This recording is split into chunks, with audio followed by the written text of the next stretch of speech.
MTRCB nagsalita na sa issue ni Joey De Leon, nagkita na sila matapos ang 8 taon. Sino sila? Tingnan ang mga detalye.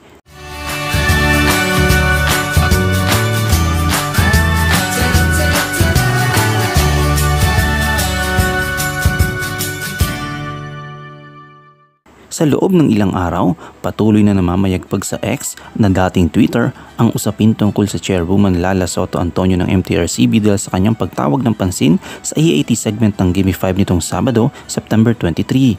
Hindi inaasahan ng contestant ang maisabit sa kanyang leg ang mga bagay tulad ng ribbon, ID at iba pa. Ang isang host na si Joey De Leon pa ang nabanggit tungkol sa lubid.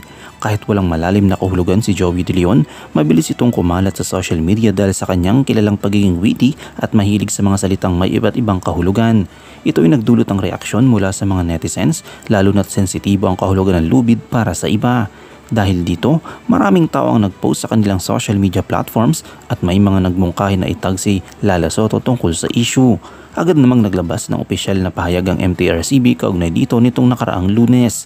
Sa mga kaganapang ito, patuloy na napag-uusapan ng insidente at ang papel ni Lala Soto Antonio sa industriya ng entertainment.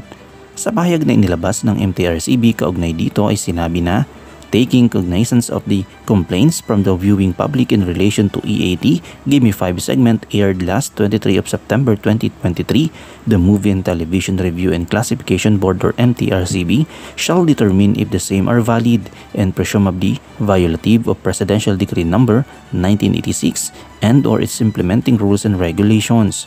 Habang inuulat na ito ang balita ay wala pang balita rin kung humingi na ng sorry si Joey De Leon ng on-air dahil sa pagbanggit niya ng lubid. Samantala naman sa ibang balita, kinatuwa ng maraming netizens ang sorpresang reunion ni na Miss Universe 2015 Pia Wurtzbach at Miss Universe 2015 first runner-up Ariadna Gutierrez.